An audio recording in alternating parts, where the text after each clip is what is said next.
Assalamualaikum warahmatullahi wabarakatuh. A'udzu billahi minasyaitonir rajim. Bismillahirrahmanirrahim.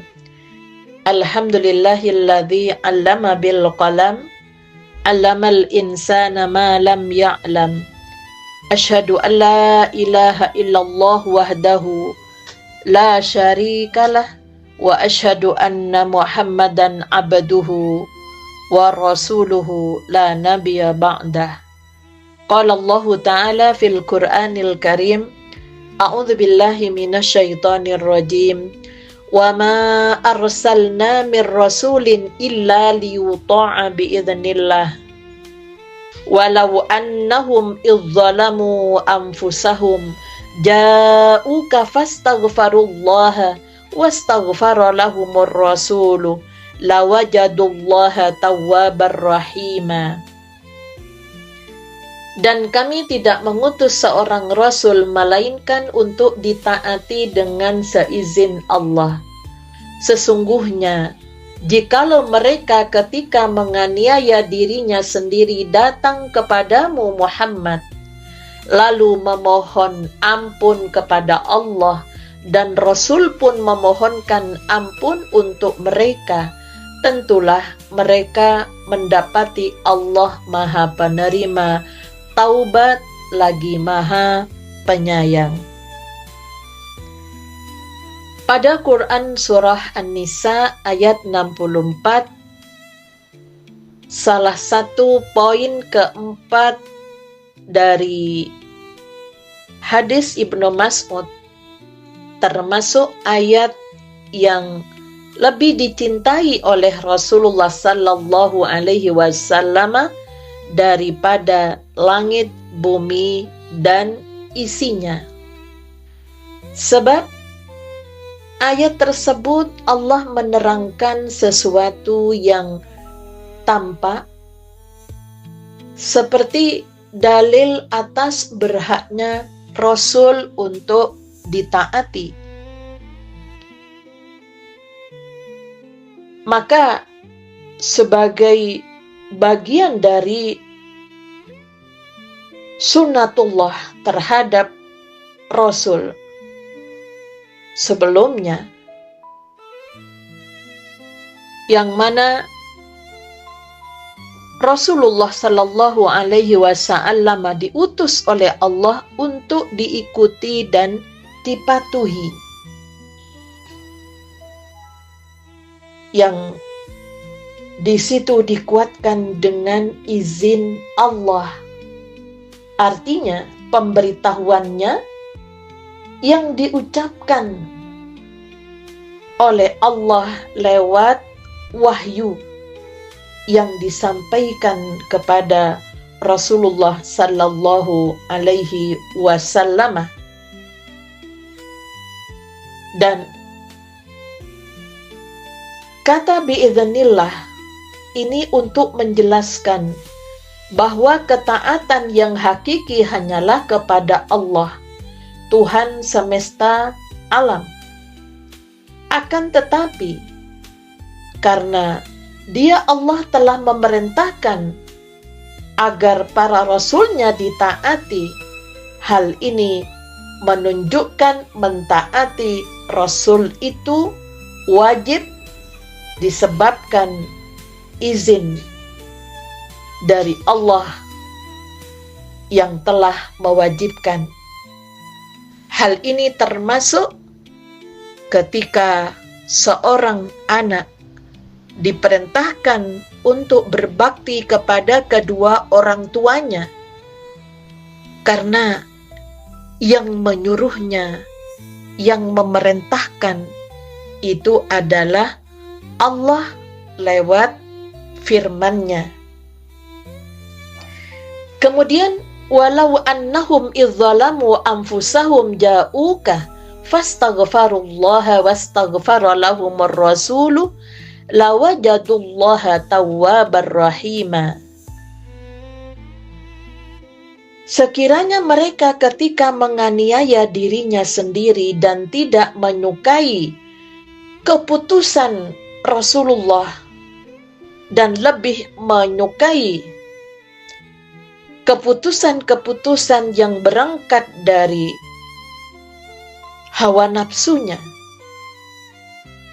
Lalu mereka datang memohon ampun kepada Allah dari dosa-dosanya.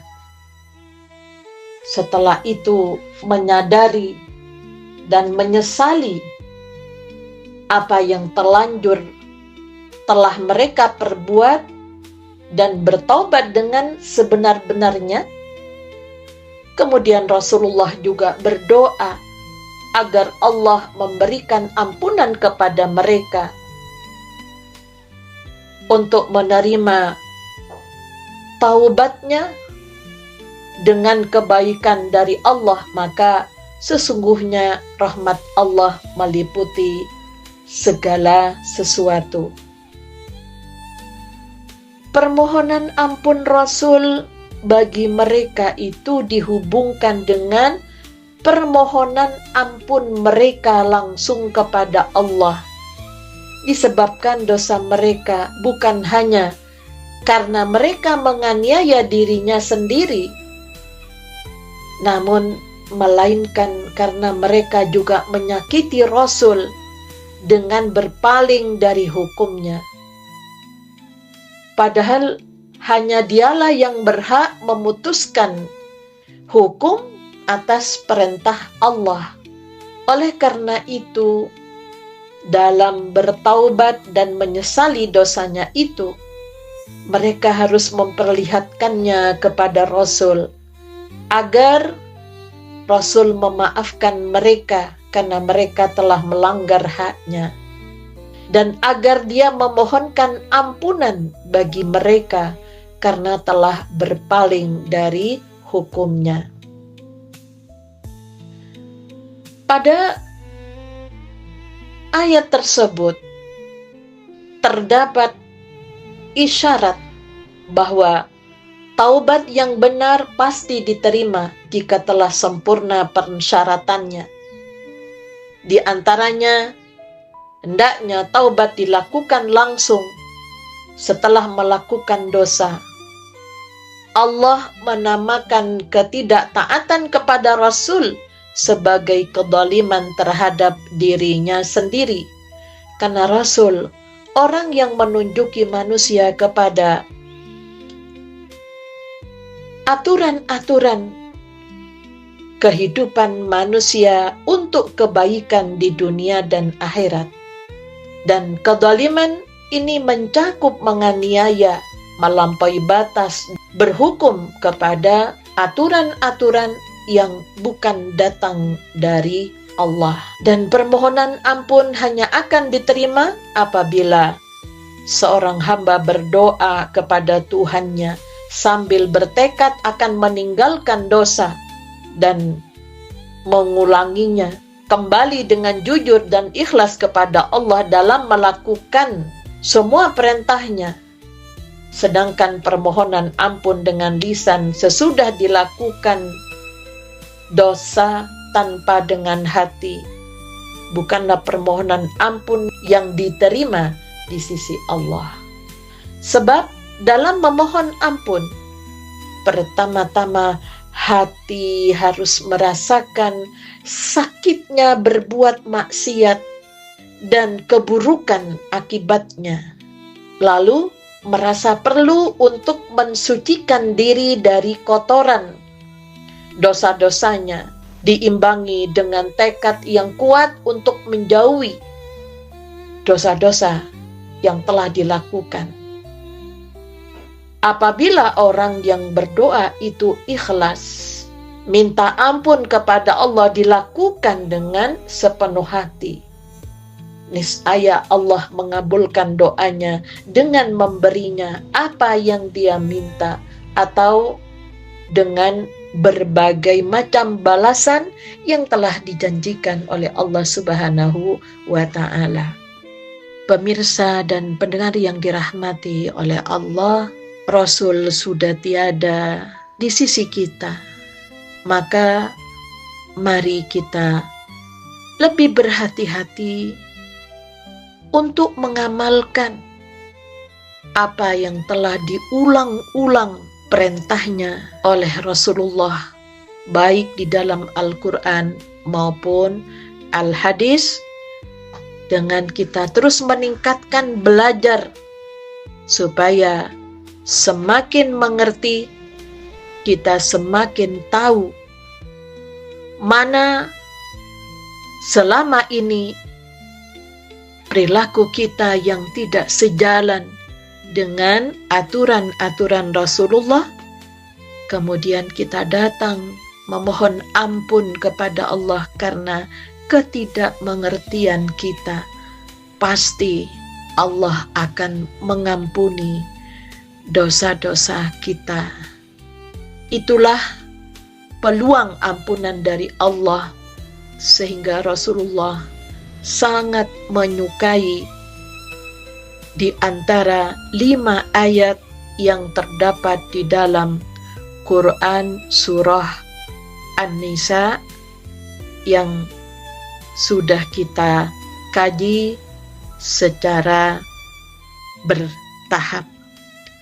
Mudah-mudahan kita bisa melakukan apa yang telah kita ketahui dengan terus memohon bimbingan kepada Allah dan dijauhkan dari segala penghalang yang membuat kita sebagai umat Islam tapi jauh dari aturan-aturan Islam yang telah ditetapkan oleh Allah dan disampaikan oleh Rasulullah sallallahu alaihi wasallam secara sempurna kepada kita umat Islam. Nasrun minallah wa fathun qarib wa basyiril mu'minin walhamdulillahi rabbil alamin. Assalamualaikum warahmatullahi wabarakatuh.